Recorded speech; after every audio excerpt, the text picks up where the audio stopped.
Okay, we're in book 3, lesson 3, and we're in the beginning of the book where we have reference pages about tuning.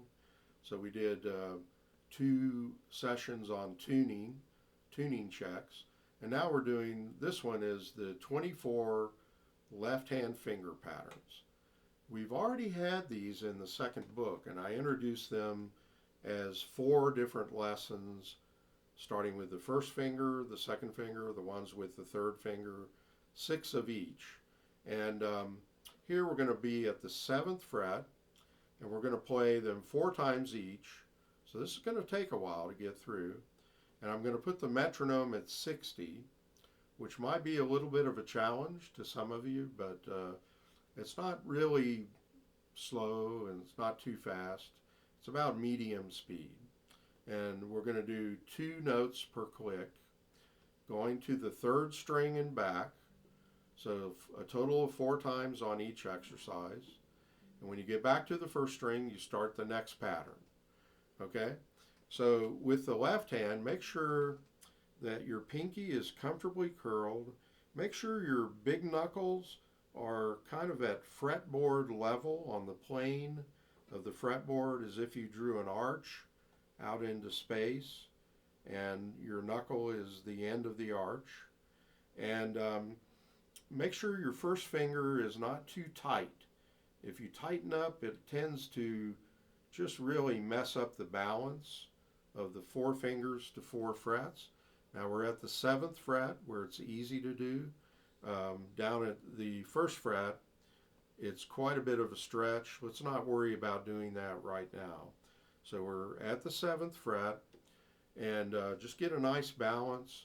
One thing you can do before you even do these, when you're warming up in the morning, like try stretching your fingers and then rolling them forward. I call it like rolling up the carpet. Kind of roll it up. But when you pull out, make sure you're still at the plane of the fretboard. You don't want to pull under the neck. Okay, just pull out from the neck and then like that. And then you could try different angles. Like here I'm parallel, and then here I'm kind of angling toward my face. And this is actually the angle that most people choose naturally, but it's not too good for the pinky. And so a lot of people, they'll angle their hand like that, and then they find that the pinky is really hard to use, so they just avoid it or just never use it. So, but if you're parallel, you should be able to use all 4 fingers. And then, so stretch this way, parallel, and even go the opposite way. So this is more of an unnatural angle, but sometimes you have to be unnatural, you know? So you have to be flexible when you're a musician. In many ways, financially, and all kinds of things. So anyway, that's the left hand. And then with the right hand, we're going to choke up on the pick to where I have maybe a 1/4 of an inch of pick showing under my thumb. I want the index finger to be flush with the bottom of the thumb, not sticking out like a cross. And so it's pretty bent. And then I put the thumb on the side of the index finger, and there's about, I'd say, a 1/4 of an inch or a little less of pick showing under the thumb. Now, if my finger is a string, I'm hitting it right in the wedge where the thumb and the pick cross. And actually the thumb is rubbing the top of the string.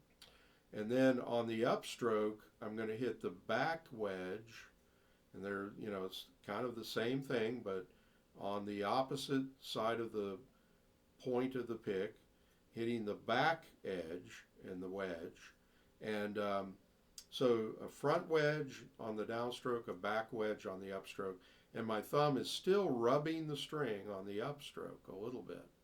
And you want to feel like your hand is very relaxed. It's almost like you're just letting it fall into the string. But you want to be accurate about catching it right in that wedge as much as possible. It becomes a habit after a while. And then the upstroke is a lighter lifting. So with the downstroke, You have weight, the weight of your hand, gravity helping you to accent a little bit more, and then the upstroke is less of an accent. Sometimes you can give it a little kick if you need an accent, but generally it's sort of heavy, light, like that. You can practice with some open strings.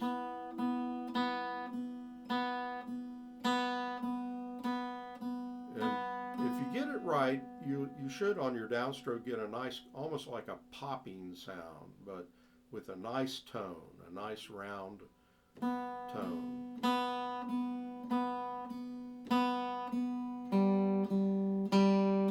So do some warm-ups like this.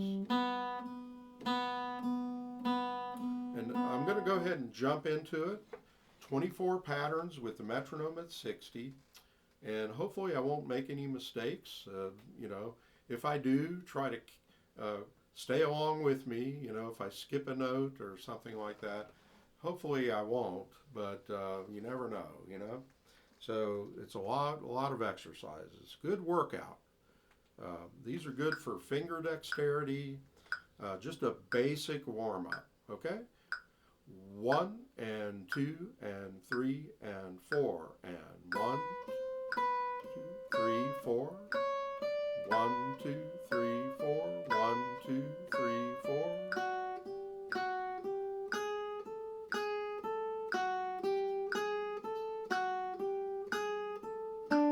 Two notes per click on the metronome. It's like we're doing eighth notes.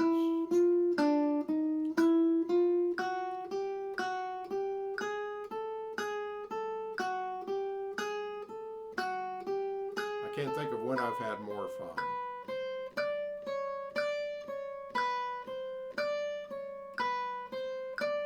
But we're working on technique. I messed up there. We're working on technique, so it is fun.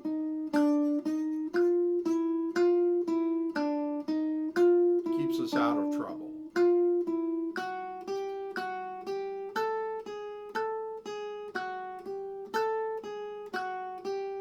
New pattern, 1, 3, 2, 4.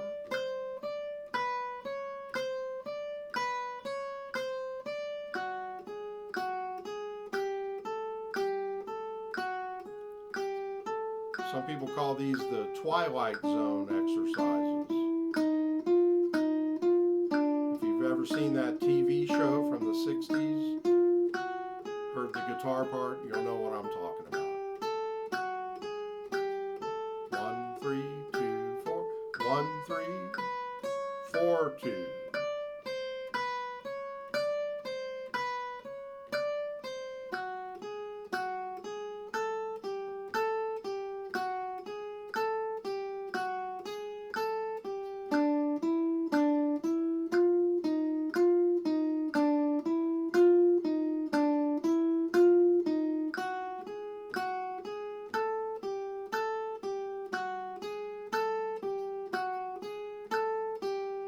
Four, 2, 3. 1, 4, 2, 3.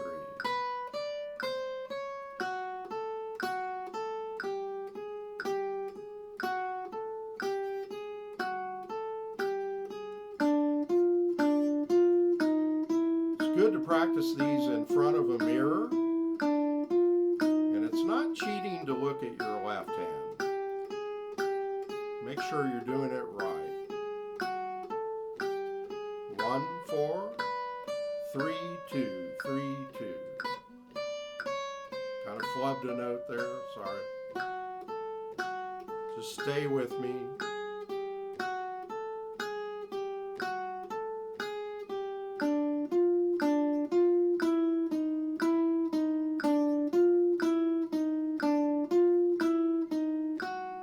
So we're going to go to the second finger.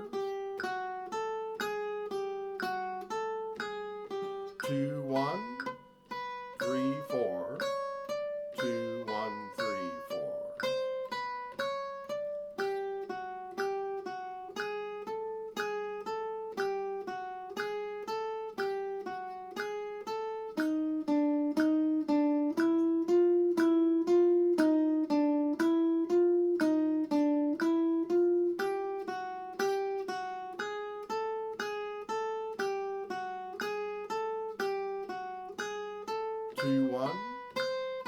4, 3.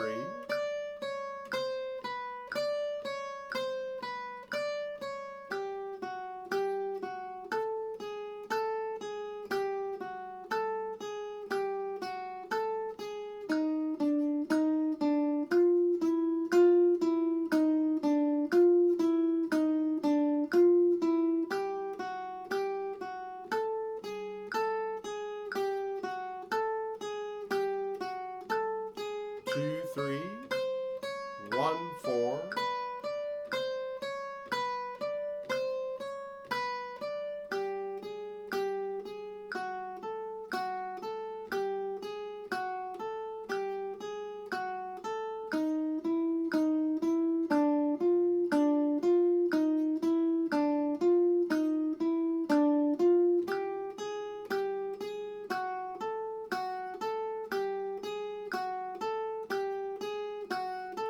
2, 3, 4, 1, 4, 1, 2, 3, 4, 1.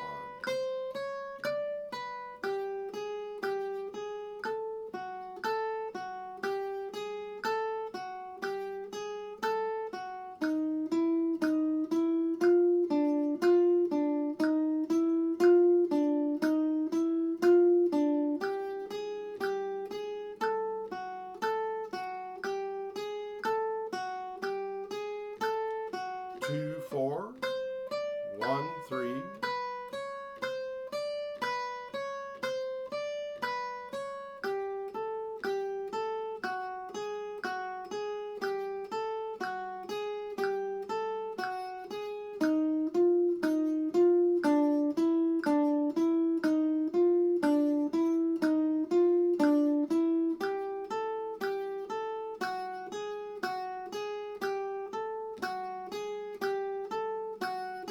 2, 4, 3, 1.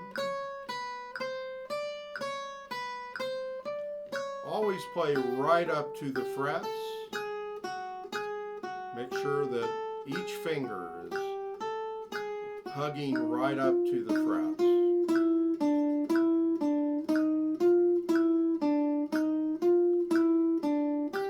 It may seem hard to do that, but it becomes a habit, and then you don't have to worry about it. 3, 1, 2, 4. 3, 1, 2, 4.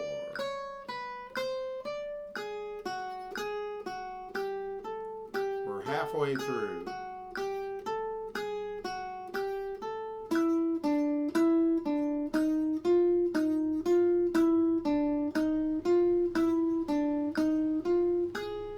Don't press too hard against the back of the neck with the thumb. Then 3, 1, 4, 2, 3, 1.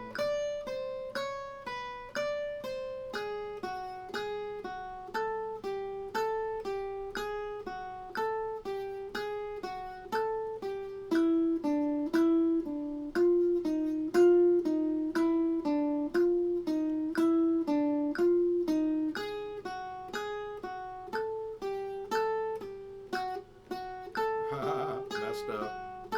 Then 3, 2, 1, 4. I was thinking of the next pattern and it made me mess up the pattern I was playing. So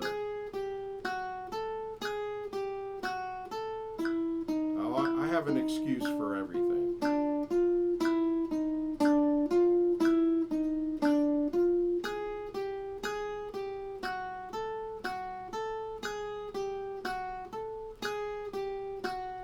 3, 2, 4, 1.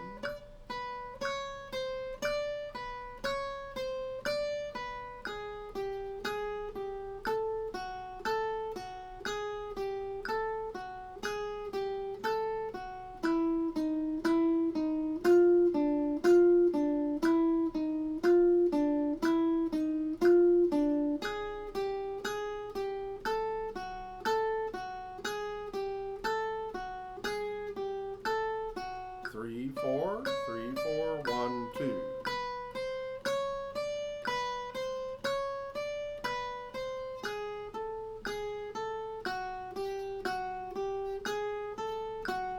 3,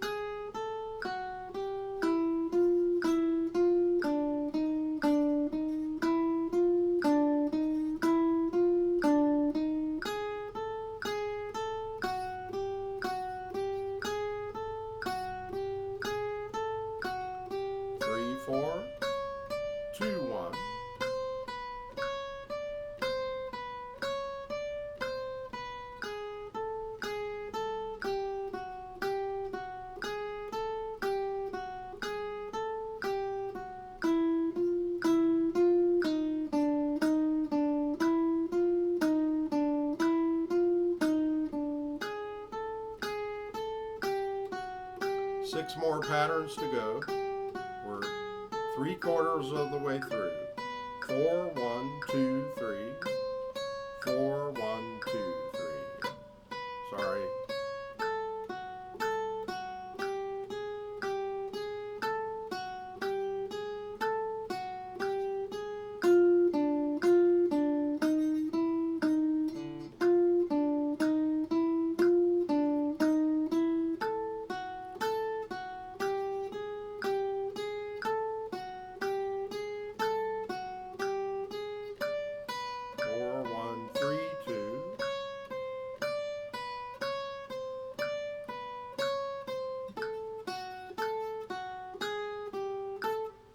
Sorry. 3, 2, 3, 2, 4, 1. It's pretty late at night, so again, I have an excuse for everything. So if I miss notes, 4, 2, 1, 3.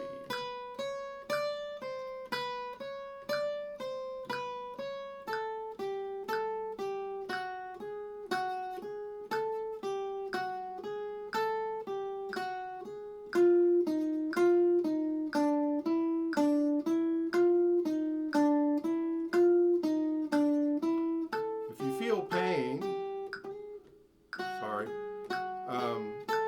stop.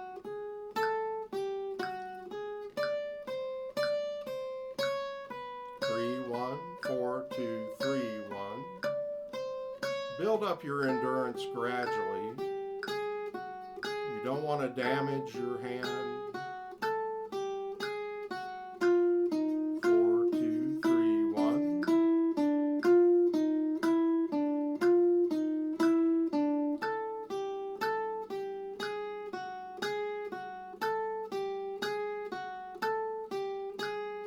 4, 3, 1, 2. 4, 3, 1, 2.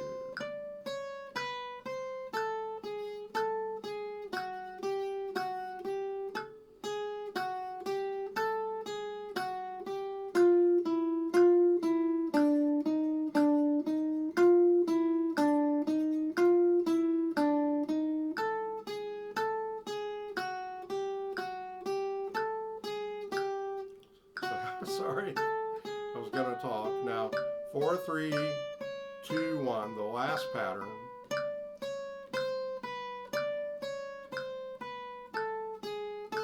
I've tried to get through these with no mistakes, but I've given up on that now, so. But I didn't do too many mistakes. 4, 3, 2, 1.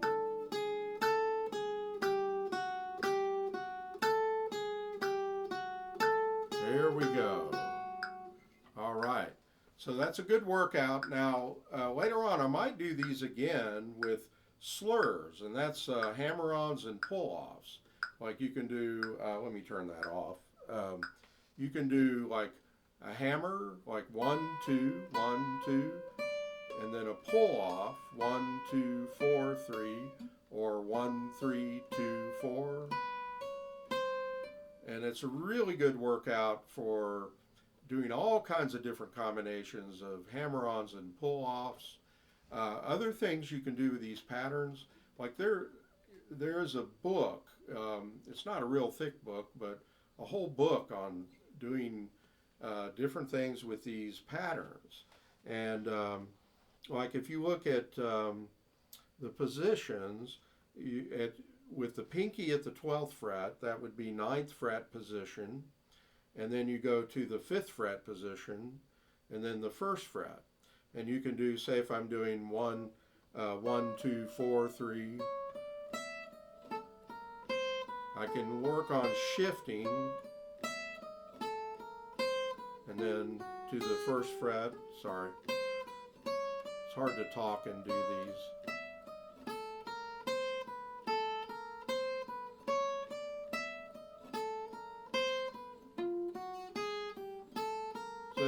So you can work on shifting. It's really good because you can work on with the ones that start with the 2nd finger.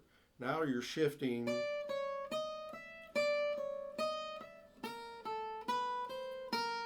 second finger to second finger.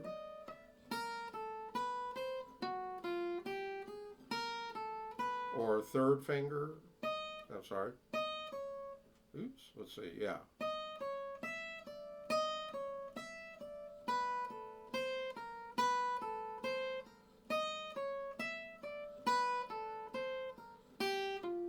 Shifting is a good thing to work on because you want to be able to shift to where it doesn't sound like you're shifting. It's effortless and seamless.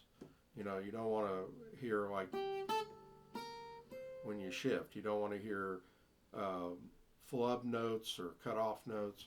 So shifting exercise is really good. You can also play between the strings. Like if I did 1, 2, 3, 4 with every other note on the second string,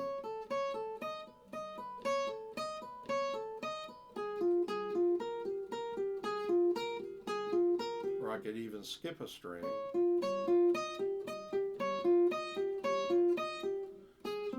Those are good cross-picking exercises. You could skip